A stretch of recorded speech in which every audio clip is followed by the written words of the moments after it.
Hoy es viernes y son las 7 de la noche y entonces vamos a dar inicio a nuestra sexta sesión de espacio abierto al aprendizaje del módulo 5.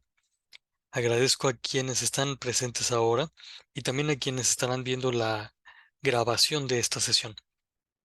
Eh, Ustedes notarán que en particular las actividades de esta semana nos ayudan a darnos cuenta de qué va todo el módulo. El módulo se llama argumentación, ¿no? Y vimos que era diferente expresar una opinión que argumentar. Opiniones puede haber muchas, pero argumentos ya son los que expresan un pensamiento más cuidado. Recordarán que desde la primera semana, cuando veíamos la tarea de Octavio Paz, eh, nos pedían identificar sus opiniones o las opiniones que él repetía diferentes de sus argumentos. Y cuando identificábamos sus argumentos, se notaba un cuidado especial por expresar la idea. Esta diferencia entre opinar y argumentar es un tema central en el módulo 5. Y esto de argumentar, vemos que ya no es solamente expresar lógicamente las ideas que a uno se le ocurren, sino que la argumentación tiene una importancia fundamental en la investigación científica. De hecho, podremos identificar que algo es científico de verdad cuando sus argumentos sean lógicos y estén basados en la realidad. Esto lo voy a volver a repetir, pero contrastándolo antes con una imagen de ciencia que es muy de los anuncios de televisión y que nos aparecen en todos los medios. Por ejemplo, hay un anuncio de un shampoo y te dicen que además de lavar el cabello, tiene propiedades muy particulares. Y cuando te dicen tiene propiedades muy particulares, ponen la imagen de dos personas que están vestidas con bata de laboratorio y que hacen cara así como de muy serios, o pueden tener algún dispositivo electrónico o lo que sea, ¿no? Cuando te dicen que el shampoo tiene características muy especiales y lo ponen con imágenes que nosotros asociamos como de científicos, pareciera que te están diciendo que esas características son científicamente comprobadas. Y entonces al producto, que en este caso del ejemplo es un shampoo, se le atribuyen cualidades probadas científicamente. Pero no fue así. Manipuladoramente en la imagen te asociaron lo que tú crees que es ciencia, o lo que nosotros creemos que es ciencia, con la imagen de personas que no son realmente científicas para darte mayor seguridad y animarte a comprar el producto. Eso es una manipulación, trabajada también con la imagen. Eh, Nosotros ya podremos ver cuando de veras algo es científico, no porque estén las personas vestidas con bata o porque hagan cara así de, oh, qué serio es esto, qué importante. No, sabremos que algo es científico cuando tenga argumentos lógicos basados en la realidad. Como ven, voy a repetir esta idea. El conocimiento científico está hecho con argumentos que se basan en la realidad. Está tejido con premisas y conclusiones. Si tú quieres ver un artículo científico, vas a ver que hay premisas y conclusiones a cada rato. Aparte son los artículos de divulgación científica, que esos son un poco más coloquiales y pueden no ser tan rigurosos en su lógica, pero los artículos científicos sí son rigurosos. Como ejemplo de artículos científicos, Esta semana te propusieron 3 para la actividad integradora 5. Son artículos científicos y uno puede ir identificando las premisas y las conclusiones. Em, Creo que podré compartirles los enlaces de otros espacios abiertos donde hemos hecho este análisis. Y si nos da tiempo hoy, podremos identificar premisas y conclusiones de los artículos científicos que te han propuesto ver en esta semana. Hasta ahorita solo estoy dando un panorama. ¿Para qué estamos viendo argumentación? ¿Para qué queremos hablar de la ciencia ahorita si se supone que estábamos hablando de lógica?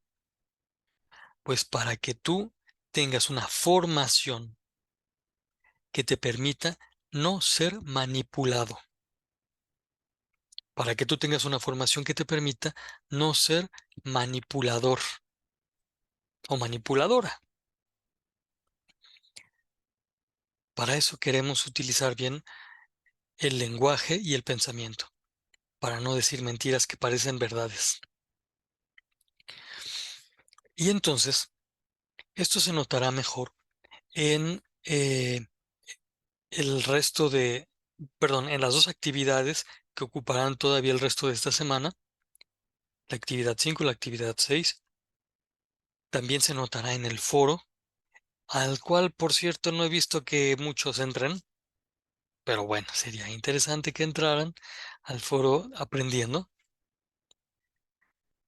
Y también se notará en la próxima semana.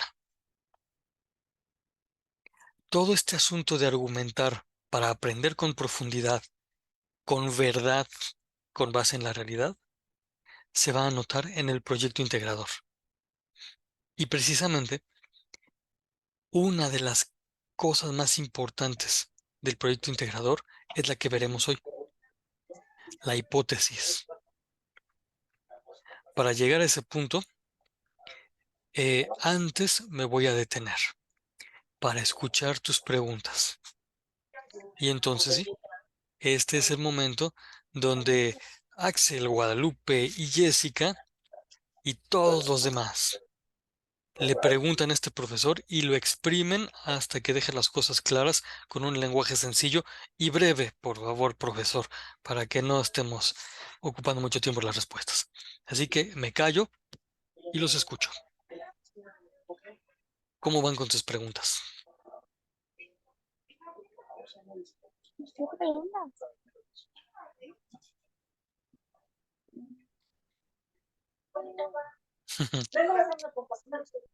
Axel dice que todavía no tiene preguntas.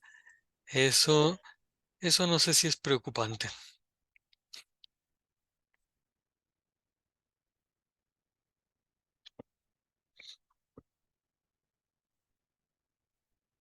Guadalupe, Jessica, ¿cómo van con su actividad integradora 6? Por cierto, podemos, yo creo que de una vez les voy a mostrar un ejemplito. Bueno, pero primero los escucho. Sobre los recursos de la semana, sobre cómo elaborar hipótesis, sobre el- los problemas de investigación. Mm, Jessica nos comparte algo bastante interesante en la conversación escrita y dice que la verdad tiene dudas sobre la hipótesis. Qué bueno, qué bueno, qué bueno. ¿Cómo qué duda tienes, Jessica?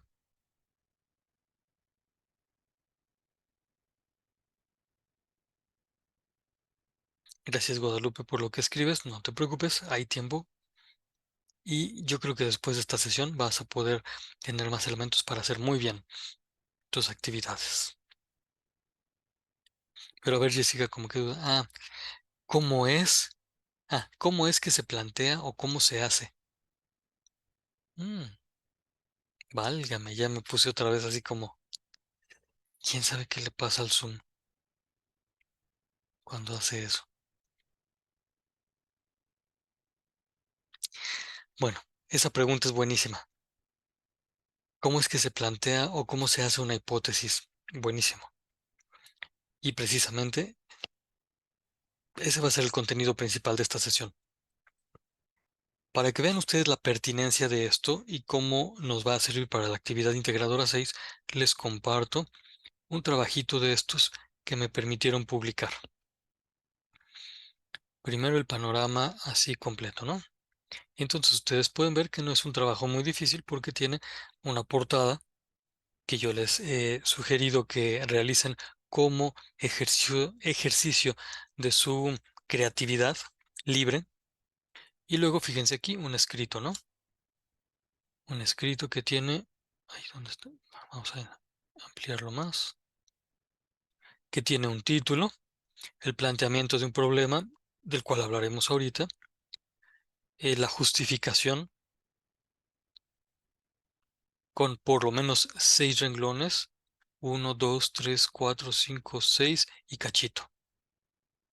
Bueno, digamos que se cumple bien aquí.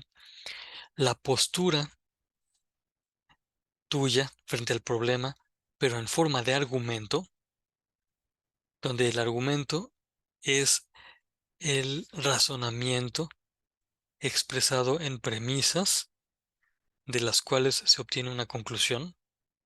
Eso es el argumento.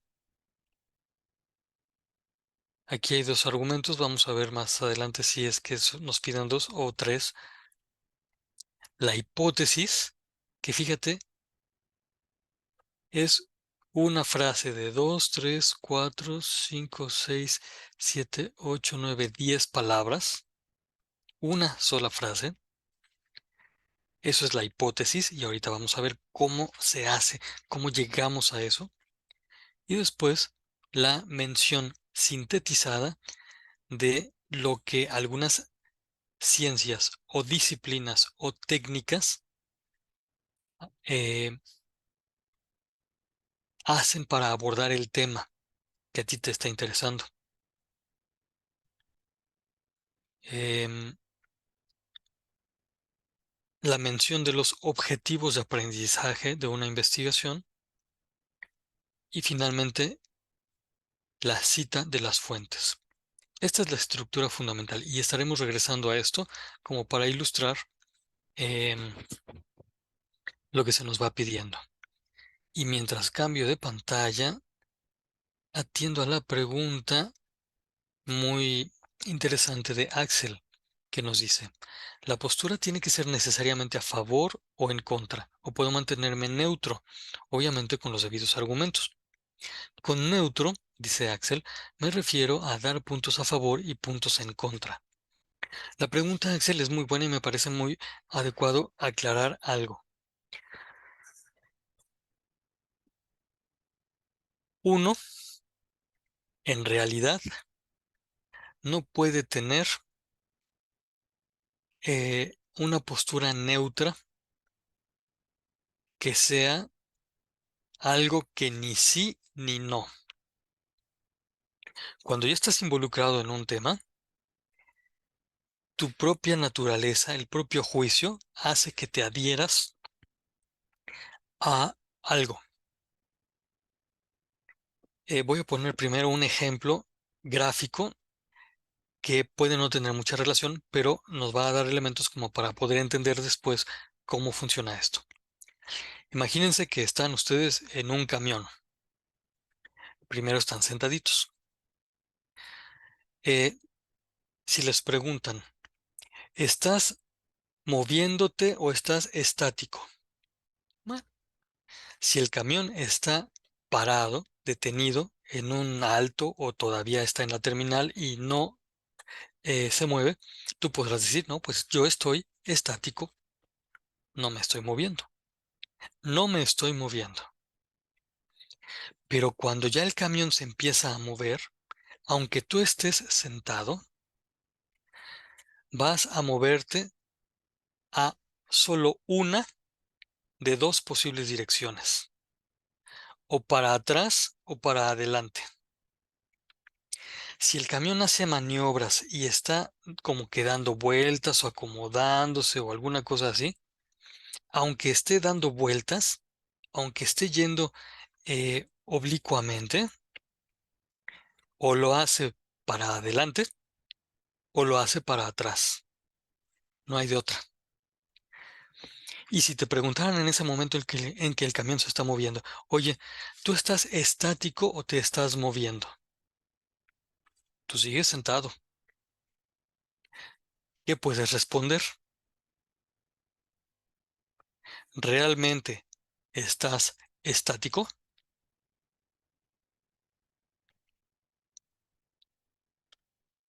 ¿Te estás moviendo? Em, Esto, les decía, es un ejemplo que ilustra a manera de imagen, como gráficamente, lo que sucede ya intelectualmente y sobre todo voluntariamente. Son dos las facultades superiores del ser humano, las que lo distinguen de cualquier otro ser, la inteligencia y la voluntad. Cuando por la inteligencia tú entiendes algo, tú captas algo, tu voluntad se adhiere a lo bueno que haya en eso. Es bien curioso, pero así funciona nuestra naturaleza. Si tú entiendes algo, la voluntad se pega inmediatamente como si fuera un imán a lo que encuentra de bueno. Pongo un ejemplo. Tú acabas de comer y terminaste muy satisfecho, pero tu mamá te dice, oigan, hay de postre helado y bueno, hay helado de galleta Oreo. No sé, por acá se estila un poco eso y entonces ese helado es el favorito de muchos niños que conozco. Bueno, y entonces te pregunta tu mamá, eh, ¿quieres helado o lo prefieres para después? Fíjense cómo hice la pregunta, ¿eh? ¿Quieres helado ahorita o lo prefieres para después? Ya esta pregunta está suponiendo que definitivamente sí vas a consumir el helado, porque está hecho para ti, está puesto para ti. Pero la pregunta es, ¿lo quieres ahorita o lo quieres después? Si tú, con toda sensatez y razonabilidad, dices, no, pues es que ahorita estoy satisfecho, ya sería un exceso, sería gula, volver a comer. Dices, no, yo lo prefiero para la merienda. Si dices eso, ya elegiste, ya tomaste una postura. Si dijeras, no, bueno, la verdad es que sí me cabe todavía un poquito, yo lo tomo ahorita, también estarías eligiendo, también tendría ya una postura. Tu entendimiento, tu inteligencia, te mostró que era bueno o dejarlo para más tarde o que era bueno consumirlo ahorita. Es más, si por alguna razón tu inteligencia viera que es mejor que no lo consumas definitivamente, por ejemplo, para las personas que tengan algún problema en relación con el azúcar, podrían pensar que mejor no lo consumen definitivamente. Y entonces le pueden decir a su mamá, ¿sabes qué, ma? Mejor ahorita no voy a comer helado. En ningún momento. No lo voy a comer. Estarías eligiendo algo que tuviste como bueno, algo que entendiste con tu inteligencia que era bueno. Y entonces, con tu voluntad, te adheriste a eso bueno. No voy a poner en riesgo mi salud comiendo un helado que me va a dar mucho gusto, pero luego va a traer problemas de salud. Entonces, mejor me adhiero a lo bueno y no lo hago. Estarías tomando una postura. En síntesis, siempre que uno elige, toma una postura. Inclusive, no elegir es ya tomar una postura. Ahora, antes de elegir, las personas intelectuales, así como ustedes, se fijan muy bien en analizar los puntos a favor y en contra. Y dicen, bueno, esto está a favor, esto está en contra, esto puede ser bueno, esto no, esto así, ¿no? Mientras están haciendo el análisis, ciertamente no están decidiendo. Pero a eso no se le llama postura neutra. Las posturas neutras no existen, así como no existe una dirección intermedia entre adelante y atrás. A ese momento de ponderación o de análisis se le llama así, momento de análisis, momento de revisión. Pero aún eso ya indica una postura. Y la postura es que no van a hacer una elección superficial, sino que van a hacer una elección bien pensada. Su opción, su postura es por una elección bien pensada. Eso es a favor de lo bueno. Para concluir esta enorme respuesta que yo les prometí que no iba a... Ay, este profesor, que se extiende mucho, pero ténganme paciencia. Para terminar esto, les puedo decir, en relación con las drogas, con la legalización de las drogas, que no es lo mismo que la legalización de la marihuana, y menos es lo mismo que la legalización de las sustancias derivadas de la marihuana que ayudan a hacer medicinas, uno tiene que estar muy atento y hacer un análisis muy fino para poder optar por lo que es verdaderamente bueno y poderles decir a los que están todavía confundidos o están ponderando los elementos, oye, acuérdate que el principio de análisis es que tu inteligencia reconozca la verdad y que tu voluntad se adhiera a lo mejor. Si una sustancia va a provocar daño, pero puede también provocar algo bueno, pues como provoca algo dañoso y es riesgo de que provoque algo daño, mejor no. ¿Qué tal que mejor hacemos que esa sustancia produzca solo lo bueno? Como es el caso de los derivados de la cannabis que pueden ser muy útiles para las personas que padecen epilepsia u otros dolores, ¿no?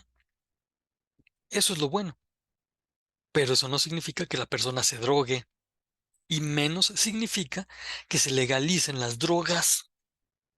Pues no. Quien quiera legalizar las drogas con el pretexto de que van a ser buenas medicinas es que no ha entendido nada o más bien tiene una cierta maña mentirosa de manipular las cosas. Hasta aquí. Comuniqué claramente esto de la postura neutra. Sí se vale mantener una postura de análisis, pero en el análisis se nota cuál es nuestra elección. Yo lo que quiero es algo bueno, ¿eh? No quiero cualquier cosa, no quiero cualquier solución. Quiero algo que sea bueno para la sociedad. Esa es una postura. Esa es una postura, primero. Y es una postura noble, buena. Bueno, dicho esto, no sé si te respondí, Axel. Por supuesto que puedes poner todos los puntos a favor y en contra, pero yo sugiero que decidas, que elijas. Aprovechen estos momentos que son así como de juego, este, para, para practicar a elegir, para practicar con su libertad. Eso es verdadera práctica de la libertad, ¿eh? Entonces, por supuesto, pero decide y sean claros. Bueno, eh, gracias por tus comentarios. Qué bueno que quedó claro, Axel. Eh, bueno, y entonces, déjenme ver. Vamos a esto. Les propongo que en lo que nos queda de tiempo revisemos qué es el problema de investigación, que ustedes ya saben, algo que no se habla en los recursos, pero que es muy necesario, que son las preguntas de investigación, y van a ver cómo entendiendo qué es una pregunta de investigación, va a salir así como con toda facilidad la formulación de hipótesis. Después haremos un comentario en relación con los objetivos de investigación que también se les piden en la actividad integradora 6 y también se les van a pedir en el proyecto integrador. Y entonces veamos. Primero, pongamos este ejemplo. El problema de investigación, es decir, el hecho, la parte de la realidad que yo quiero conocer. Pongamos que es las dificultades que viven las personas con síndrome de Down. Esto que estoy poniendo aquí es un ejemplo y les voy a pedir que ustedes enseguidita me digan qué problema de investigación querrían plantear, qué parte de la realidad querrían plantear. Mientras están pensando, yo les cuento que una vez que hemos identificado el problema de investigación, o sea, el hecho que quiero conocer mejor, que en este caso es las dificultades que viven las personas con síndrome de Down, las personas que son espontáneamente curiosas, perdón por este golpazo al micrófono, las personas que son espontáneamente curiosas empiezan a hacerse preguntas. A ver, ¿cómo, de qué estamos hablando cuando decimos dificultades? O las preguntas que la persona que eligió este tema se empezó a hacer.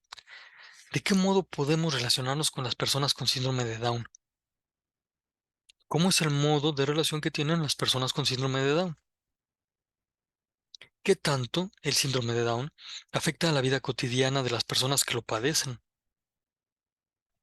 ¿Por qué siguen siendo discriminadas las personas con síndrome de Down?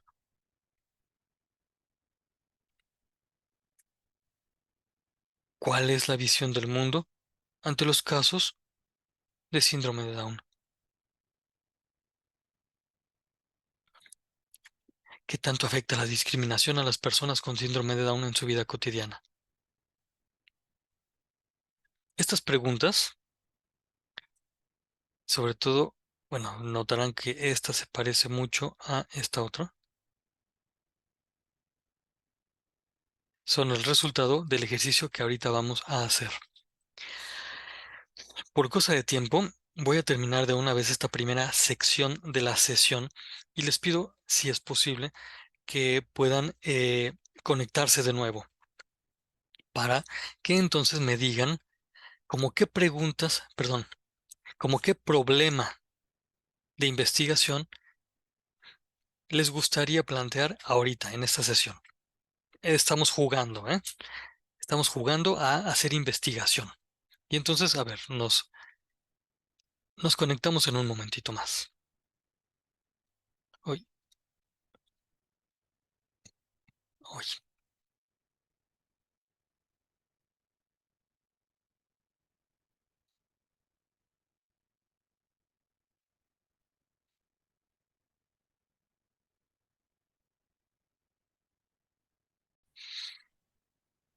Bueno, esto que acabas de mencionar de cómo dejar de utilizar el plástico, reutilizarlo, aprovecharlo bien, etcétera, así como lo acabas de plantear, es un muy buen tema. Eh, es una muy buena pregunta general. Tú mismo alcanzas a percibir que como que todavía está, como que podría tener más definición, está grandote el, el tema. Y para poder enfocarnos en una parte de la realidad que podríamos conocer, te voy a hacer algunas preguntas. Em, a ver, ¿de qué, toda esta idea que acabas de expresar, podrías expresarla en una sola frase?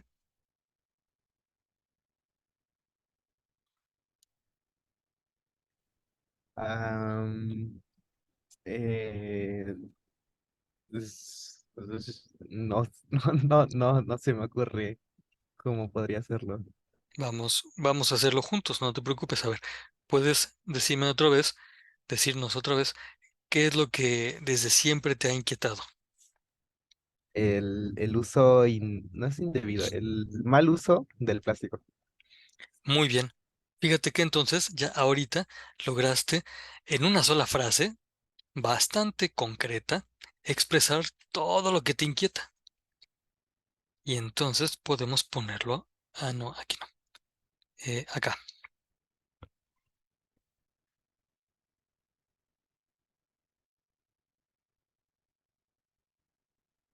Una, dos, tres, cuatro, cinco palabras. Oye, pero a ver, vamos todavía a precisarlo más. ¿Te interesaría conocer el mal uso de el plástico, todos los tipos de plástico, o de algún tipo de plástico? Supongo que de todos los tipos que hay. Muy bien. Oye, y de todos esos tipos de plástico que es muy conveniente conocer, ¿te interesaría enfocarte en algún uso particular? Por ejemplo, el uso doméstico, perdón, plásticos de uso doméstico o plásticos de uso industrial. Eh, ¿A cuál de estos dos te gustaría enfocarte? Sí, al de uso doméstico, al que usamos para las botellas, las bolsas, todo ese tipo de cosas. Está genial, está perfecto. Fíjate que al mencionar este adjetivo, ya hicimos una precisión muy buena. Ya estamos indicando con mucha claridad qué es lo que netamente queremos conocer. El mal uso del plástico doméstico. Muy bien. Ahora eh, está aquí Guadalupe. ¿Tú cómo ves, Guadalupe? Este tema, perdón, esto ya no es tema, esto ya es un problema de investigación porque es una parte de la realidad en la que nos vamos a enfocar. Este problema de investigación, ¿a ti también te ha provocado alguna pregunta, alguna inquietud? ¿Te gustaría saber por qué se usa mal el plástico doméstico o qué tipos de plásticos domésticos eh, es más fácil usar mal y cuál es bien o cómo es usar bien el plástico doméstico? ¿Te ha interesado alguna cosa así, Guadalupe?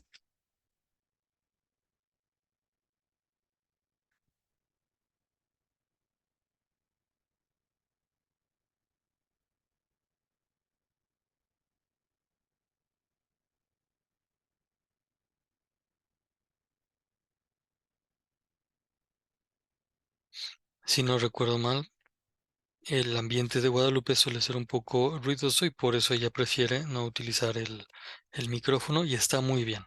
Y entonces nosotros con mucha paciencia esperamos su participación escrita. Tú tranquila, con paz.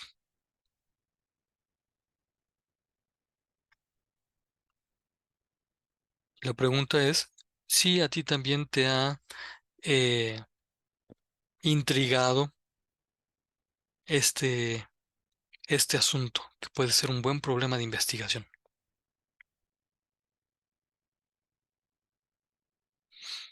Y mientras Guadalupe puede respondernos, ahí está, mira. Axel, te pido por favor que vayas pensando y si se puede vayas escribiendo en la conversación escrita o en papel, como qué preguntas se te ocurre que podrías hacer en relación con este problema de investigación. Mientras tú estás pensando en las preguntas, leo lo que nos escribe Guadalupe. Dice ella, sí, me interesaría saber por cuáles otros materiales menos dañinos se podrían reemplazar esos plásticos. ¡Qué buena! ¡Qué buena pregunta! Es más, si me permites, y casi que aunque no me permitas, uy, qué mal, voy a poner esa frase aquí.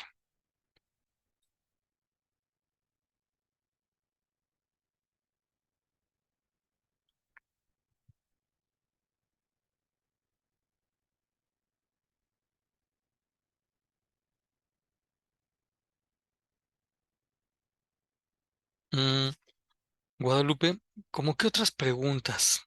Axel, ¿cómo qué otras preguntas podríamos hacer en relación con el mal uso del plástico doméstico?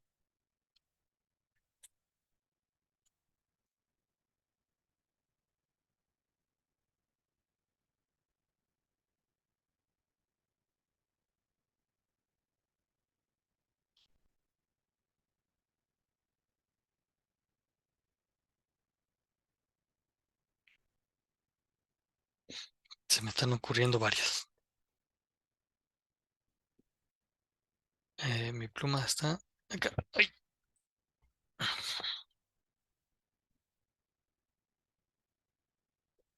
Un lapicero.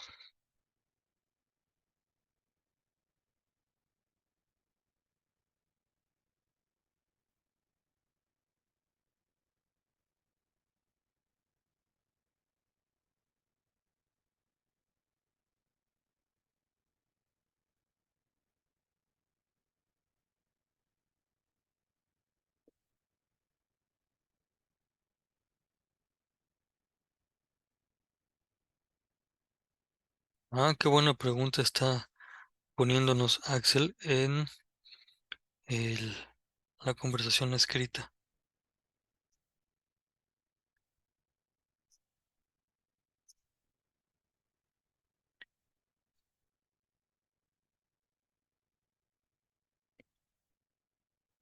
Voy. Esta pregunta como que tiene varias adentro. O como dirían los lógicos, esta pregunta implica a otras. Ujú. ¿Cómo qué otras preguntas se les ocurren? Ahí puse la otra de Guadalupe, que está buenísima. Y aquí está ahora la de Axel. Uy,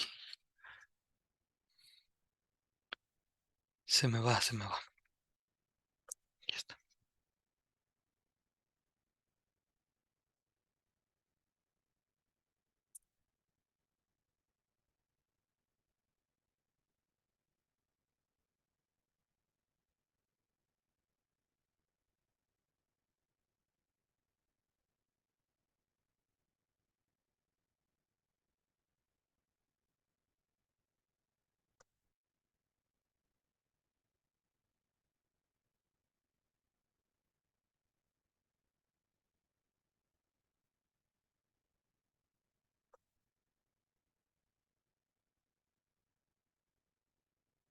Sí, miren, nada más de plantear el problema de investigación, empiezan a surgir preguntas bien interesantes.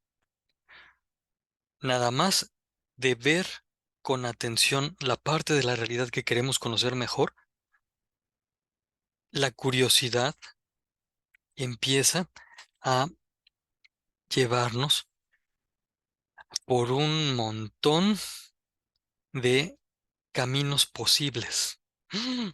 He dicho caminos posibles. Y al decir caminos posibles, he utilizado el sustantivo caminos y el adjetivo posibles. Y eso de posibilidad nos va a ser muy útil para identificar qué es una hipótesis.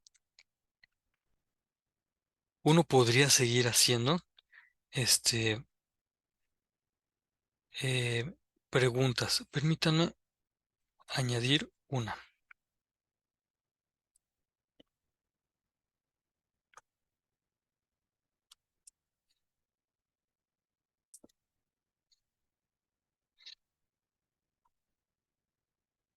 Ay,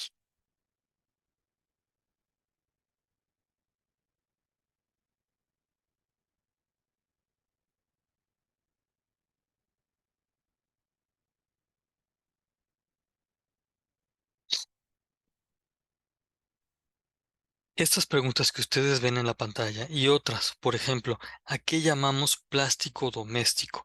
¿Cuál es el uso del plástico doméstico? ¿Cuál es el mal uso del plástico doméstico? Y un montón de preguntas más. Cada una de esas preguntas es un caminito posible. Ahora, nada más para seguir el juego de preguntar para investigar. Ayúdenme a escoger una pregunta. Una pregunta a Axel, otra pregunta a Guadalupe. ¿Cuál de estas les parecería interesante responder?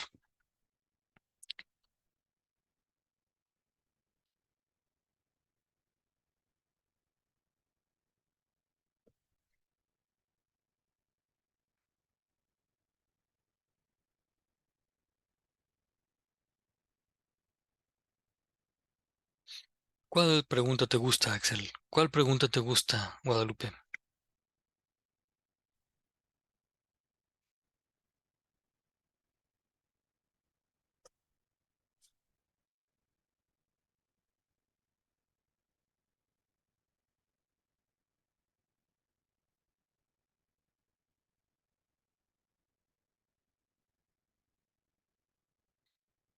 ¿Cómo afecta nuestra salud su uso? Perfecto. Esto le gustó a Axel. ¿Y a ti, Guadalupe?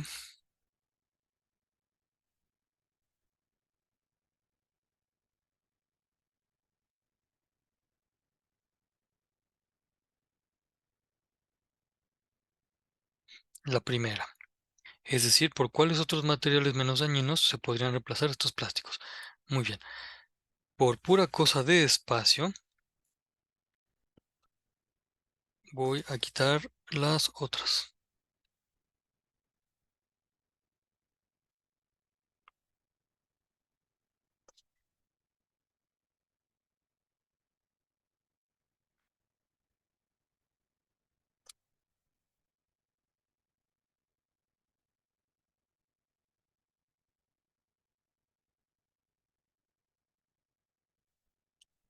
Muy bien. Ahora, tenemos estas dos preguntas. ¿Por cuáles otros materiales menos dañinos se podrían reemplazar esos plásticos? ¿Cómo afecta nuestra salud su uso, el uso de estos plásticos? Bueno, eh, les voy a pedir que me ayuden a plantear posibles respuestas a estas preguntas, porque de alguna manera tenemos una idea de qué podría ser la respuesta a estas preguntas. Conocemos un poco del uso de los plásticos en la casa y por lo mismo sabremos más o menos cómo qué podría responder a la primera pregunta o a la segunda pregunta. O quizás sabemos que cuando alguien quema plásticos, por ejemplo el unicel o otros tipos de plásticos, ay, pues se contamina mucho y entonces luego uno lo respira y se siente mal. Y entonces eso también nos da una posible respuesta, por ejemplo, a la segunda pregunta. Y entonces, díganme por favor, ¿qué posibles respuestas hay para las preguntas que están allí planteadas? Axel es, eh, nos está planteando algo muy interesante que voy a tomar aquí.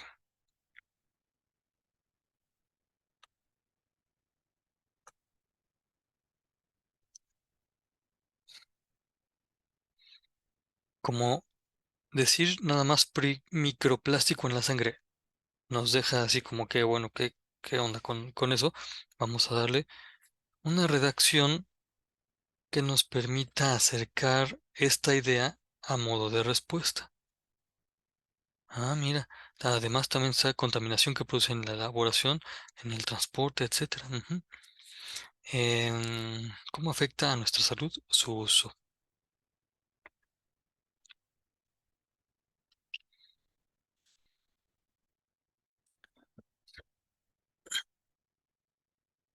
Ujú. Eh, micro. Ujú.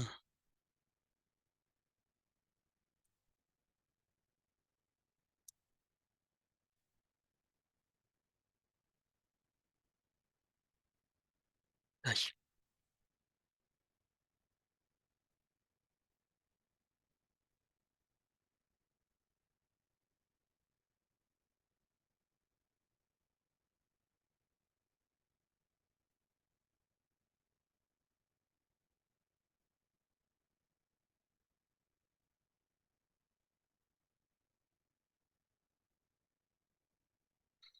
por favor, ay, ¿dónde estoy?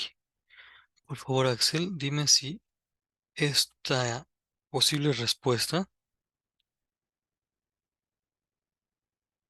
corresponde a lo que tú habías pensado.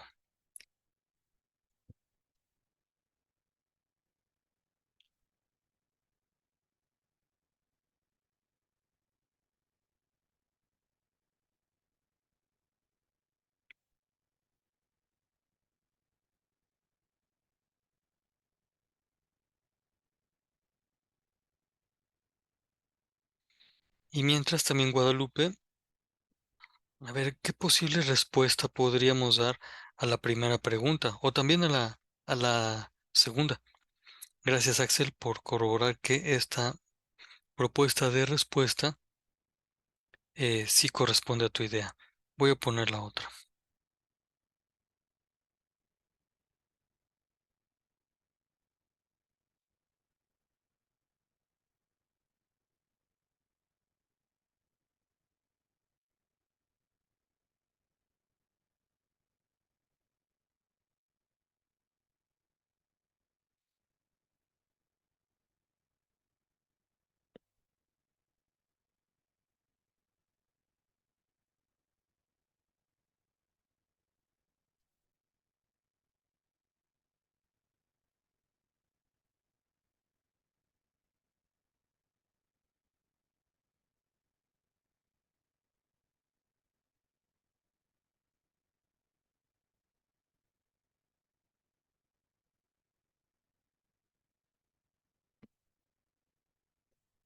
Bien, pensando ahorita solo en la pregunta, ¿cómo afecta a nuestra salud el uso del plástico doméstico? Podríamos proponer estas dos respuestas. Los fragmentos microscópicos del plástico pueden contaminar la sangre. O también esta otra respuesta. La producción y el transporte del plástico doméstico producen contaminación y eso nos afecta. Bueno, hemos planteado dos posibles respuestas y sería muy interesante indagar eligiendo una de ellas qué tanto es verdad. Imaginemos que elegimos esta primera pregunta. Los fragmentos microscópicos del plástico pueden contaminar la sangre. Mm, ¿Eso es verdad? Tendríamos que mirar la sangre, hacer mediciones, identificar si hay fragmentos microscópicos del plástico, ver si en las familias se nota esta presencia del plástico. Todo eso que nosotros podríamos hacer para ver si esta posible respuesta es verdadera, todo eso es una investigación para verificar la posible respuesta. Bueno, pues he de decirles que a las posibles respuestas de una pregunta de investigación les llamamos hipótesis. Es decir, ahorita, así de fácil, ya han planteado dos hipótesis para una pregunta de investigación. Una. Y nosotros en este momentito habíamos hecho 5. Y ustedes ya plantearon dos hipótesis para esta sola pregunta. Voy a repetir la idea que he mencionado con otro orden y haciendo otros énfasis.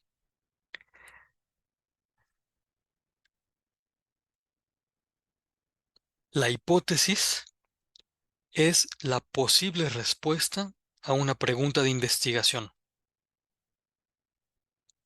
La hipótesis se expresa de una manera afirmativa. La hipótesis es una oración afirmativa que nosotros hacemos con algo de seguridad. Qué bueno, Guadalupe, que ya entendiste cómo hacerla. Y todavía falta ponerle hipótesis a la primera pregunta, ¿eh? Continúo diciendo, la hipótesis es una afirmación que nos acerca a un camino que hay que investigar. La hipótesis es lo que nos pone el camino de la investigación.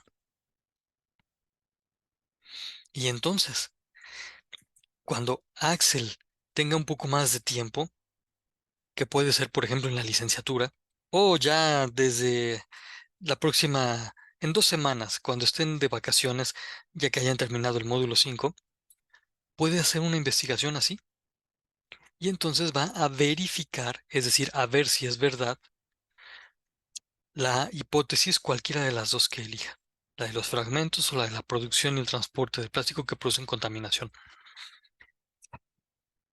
Podrá hacer una investigación y al final de esa investigación podrá decir claramente si es verdad la hipótesis o si no es verdad la hipótesis.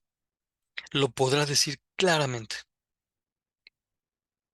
Esa afirmación final, donde uno dice claramente si la hipótesis fue verdadera o fue falsa, esa afirmación final se llama tesis. Y entonces resulta que ya están aprendiendo a hacer tesis, porque uno plantea el problema, plantea la hipótesis, investiga y concluye con una tesis. Y cuando todo esto lo pone por escrito, está elaborando una tesis de investigación. Esto lo van a poder hacer ustedes. Ciertamente, en el módulo 5 no se pide que hagan una investigación, no. Y, por ejemplo, lo que se les pide en la actividad integradora 6 no es que hagan una investigación, sino que planteen los elementos que a ustedes les gustaría, más o menos lo mismo que estamos haciendo ahorita. Y cuando les pidan el proyecto de investigación, también les van a pedir que planteen una investigación, no que la hagan. Así que ni se abrumen, ni se preocupen, ni se vayan a tardar mucho en elegir un súper tema ahí muy sesudo. No, esto es un ejercicio donde ustedes aprenden que se plantean varios elementos para hacer una buena investigación. Pero ahorita, ya en esta sesión estamos viendo que lo que importa no es solamente aprender qué es una hipótesis, sino cuál es su lugar dentro de toda la investigación y así entiendes mejor qué es la hipótesis y cómo formularla. Un detalle que hay que tomar en cuenta. Las hipótesis bien hechas son muy precisas, son breves. Yo diría que son oraciones que tienen menos de 20 palabras, pero vamos a ver si así como las redacté, tomando las ideas, a ver si sí hice una buena hipótesis. Ayúdenme por favor a contar. ¿Cuántas palabras tiene esta hipótesis?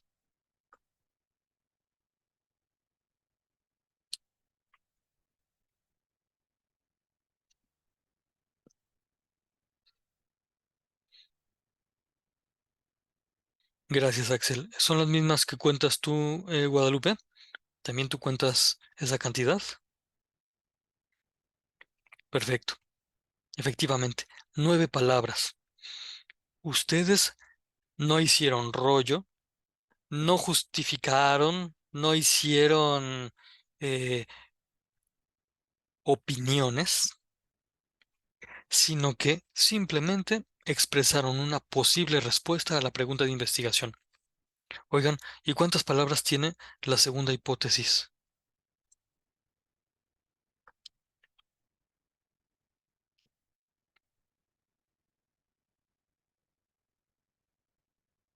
¿Son las mismas que cuentas, Axel? ¿La misma cantidad? Perfecto. Pues miren, resulta que ustedes han dado la idea para hacer dos hipótesis excelentes, muy bien hechas, precisas, claras, afirmativas, que sí sirven para indicar el camino de una investigación. Ya están haciendo hipótesis. ¿Les parece si hacemos hipótesis para la primera pregunta? A ver, por favor, Axel y Guadalupe, escriban las posibles respuestas a a la primera pregunta.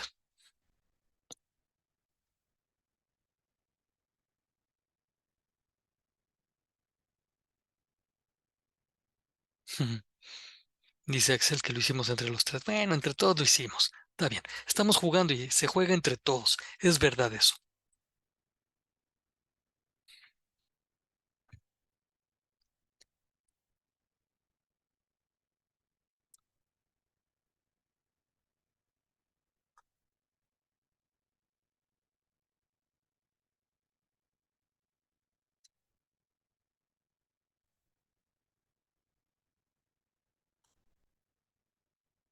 A ver, ¿por cuáles otros materiales menos dañinos se podrían reemplazar esos plásticos?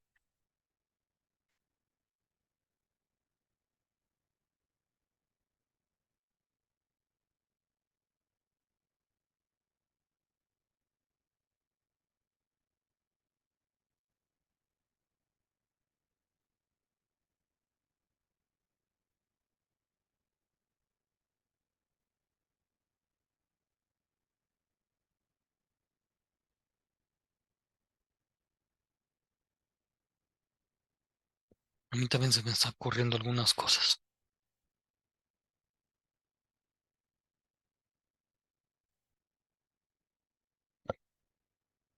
Mm,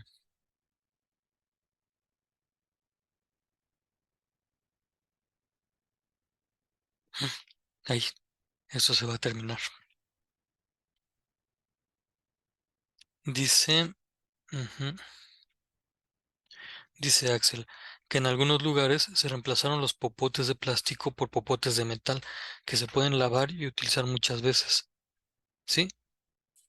Pero esa idea vamos a redactarla con lo esencial.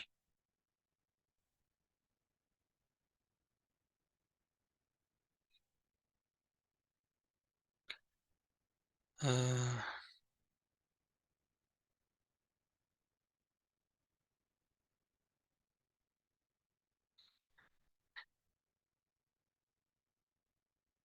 eso de los popotes es un uso. Hay más usos.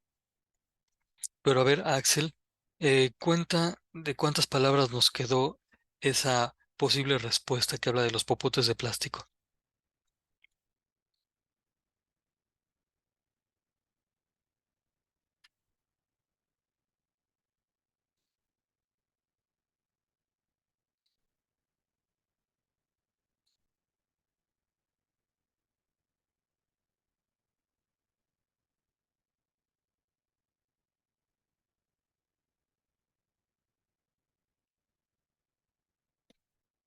Ocho palabras. Oye, pero eso que está escrito, ¿sí responde a tu idea? ¿Sí es la idea que tú querías expresar? Mientras Guadalupe, a ver, como qué otras cosas se te ocurren. A mí ya se me ocurrieron algunas. A ver, vamos a bajar esto más. Qué bárbara.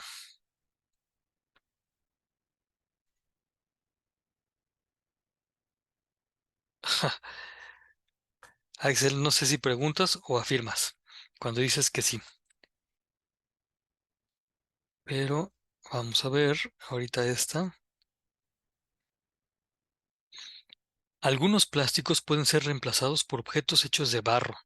Sí, platos de... Ah, perfecto, ya, ya vi Axel.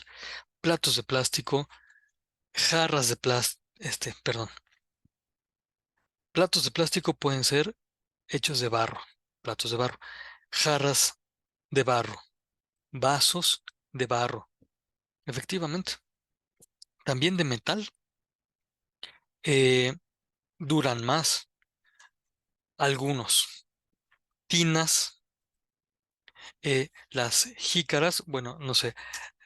En mis tiempos había algo así que le decíamos jícara y que era una especie de cáscara de algún vegetal, no sé cuál.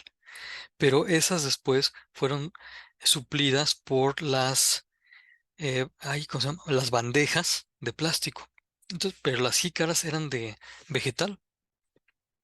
Pueden ser eh, reemplazadas las bandejas de plástico por jícaras vegetales. Sí, el bambú también se utiliza para cepillos de dientes, es verdad. Mira, Guadalupe le han contado que antes las utilizaban, efectivamente. Y entonces fíjense, ya ustedes así podrían empezar a redactar hipótesis. Ayúdenme por favor a contar cuántas palabras tiene esta segunda hipótesis.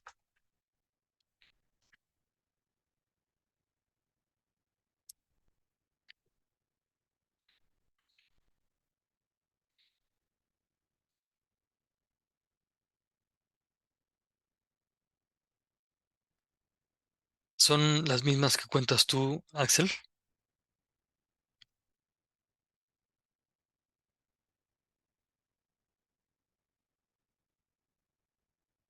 Perfecto. Pues miren, así de fácil, ustedes ya han planteado 4 hipótesis para 2 preguntas de investigación.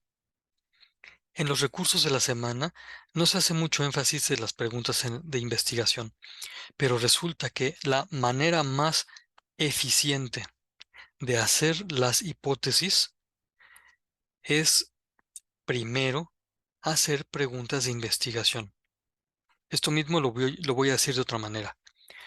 Cuando te pidan hacer una hipótesis, antes haz preguntas de investigación y después te pones a responderlas. Cuentas las palabras para que sean máximo 20 y vas a tener una buena hipótesis. Efectivamente, nos dice Axel que antes se utilizaban este tipo de cosas, de barro, de vegetales, pero el plástico se hizo más popular y en un momento fue más barato. Ya se está viendo que, sobre todo por los efectos contaminantes que tiene, es demasiado caro y es muy beneficioso ya no utilizarlo tanto. Y entonces, ahorita, enfocándonos en el contenido de esta sesión, les pregunto,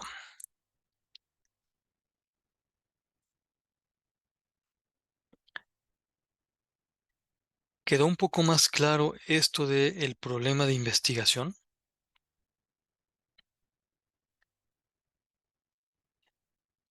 ¿Quedó claro por qué es importante hacer preguntas de investigación? ¿Quedó claro que es bien útil hacer preguntas de investigación? ¿Vieron cómo formular las hipótesis? Muy bien, pues quiere decir que entonces ya tienen ustedes elementos para hacer una buena investigación ahorita, que ahora solamente la van a plantear, y en la licenciatura, en la maestría, en el doctorado, en todos los estudios que ustedes quieran hacer, en la vida cotidiana van a poder hacer buenas investigaciones. Voy a mencionar ahora 2 cosas en relación con los objetivos de investigación, solamente para prevenir algunos errores que han sido muy comunes en cuando, cuando están elaborando ¿cómo se llama? Las actividades. Déjenme ver si aquí puse algo. No. Entonces vamos a abrir algo por acá. Miren, voy a tomar algo que hizo alguna de sus compañeras. Le interesó el gasto de gobierno en la educación y ella propuso estas 2 hipótesis que ahí las dejo. Eh, perdón, sí, bueno, ya. Vamos a borrar esto para hablar de los objetivos de investigación. Los objetivos de una investigación son metas de conocimiento. Los objetivos de una investigación no son metas de acción social. Cuando decimos metas de conocimiento, nos estamos refiriendo a lo que se quiere lograr en cuanto a aprendizaje.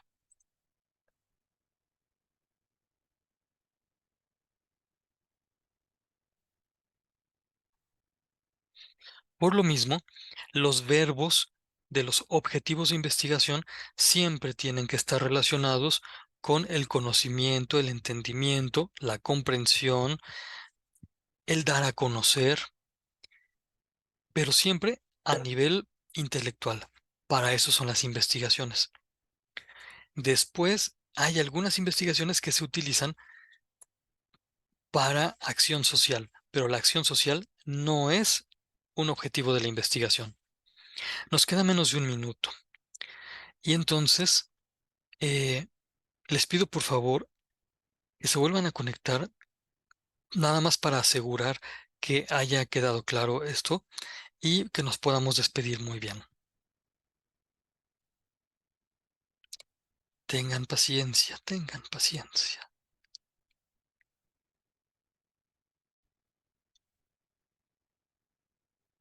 Bueno, pues entonces les pregunto, ¿queda claro qué es esto de los objetivos de investigación?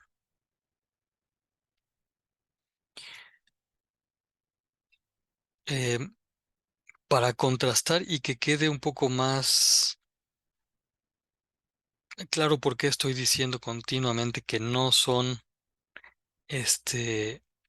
objetivos de acción social, les cuento que en algún momento vi una investigación eh, donde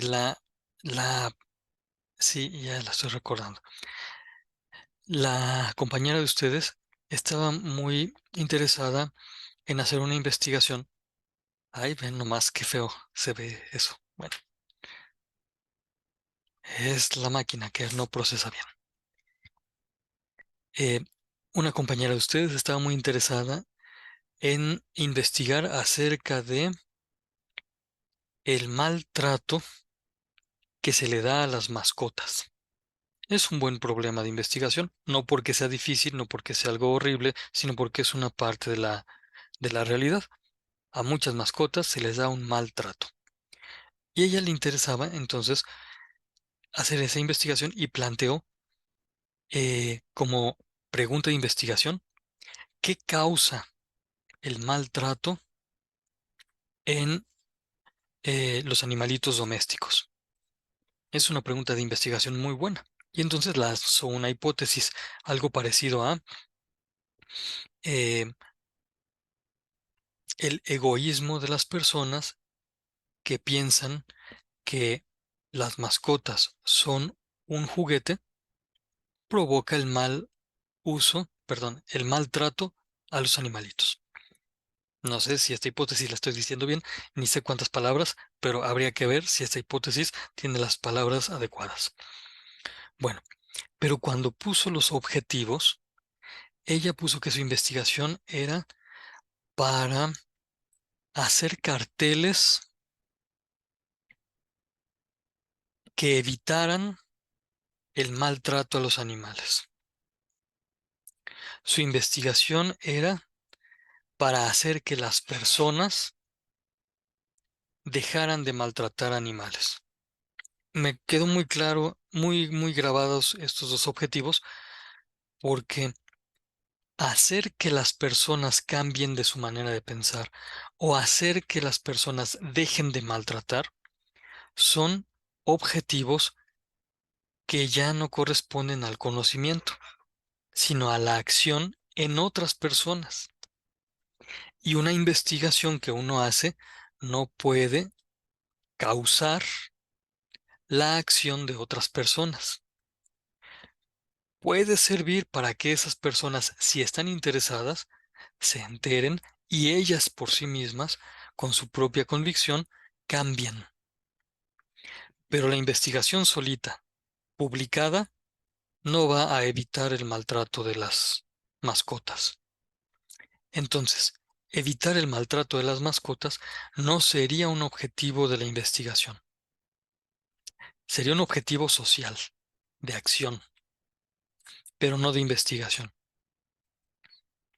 Si hubiera puesto su compañera algo así como que el objetivo es dar los elementos para que las personas toman conciencia, bueno, está bien, porque tomar conciencia es un objetivo de conocimiento. O si hubiera puesto dar a conocer las causas que provocan el maltrato de las mascotas, dar a conocer es un objetivo de conocimiento. Esos sí serían objetivos de investigación. Con este ejemplo quedó más claro esto de los objetivos de investigación. Manita así, sí, sí, cualquier otro signo, si no, un ya cállese profesor, si lo que quieren es que ya se calle el profesor. Bueno, pero me lo dicen con cariño, por favor, y con decencia. Qué bueno, qué bárbaros ustedes. Axel y Guadalupe, qué bueno que quedó claro. Esto se los van a pedir en la actividad integradora 6 y también en el proyecto integrador. Por eso me he atrevido a tomar un poco más de su tiempo.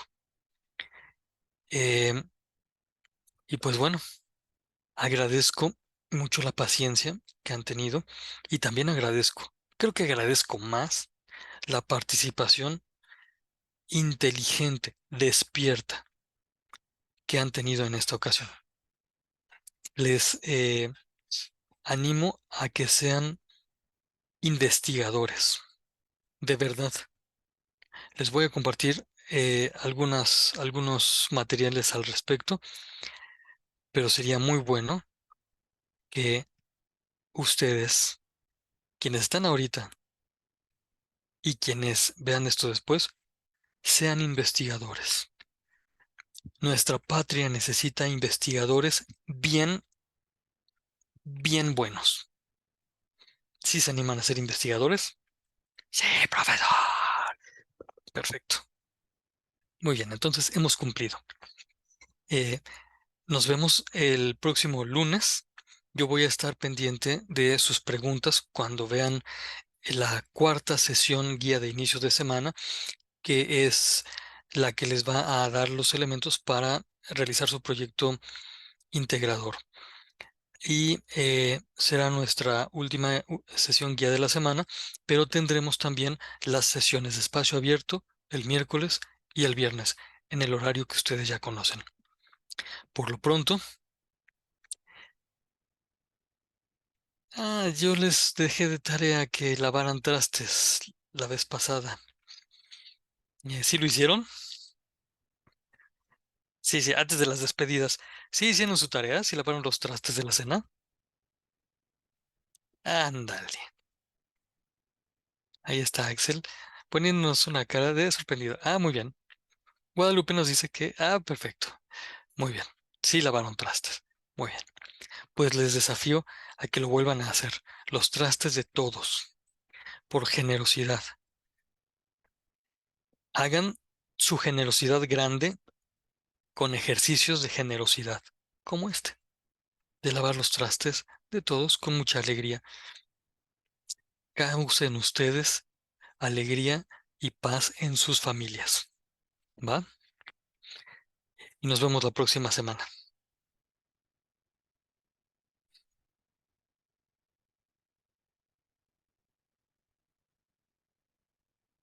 Gracias, Guadalupe. Gracias, Axel.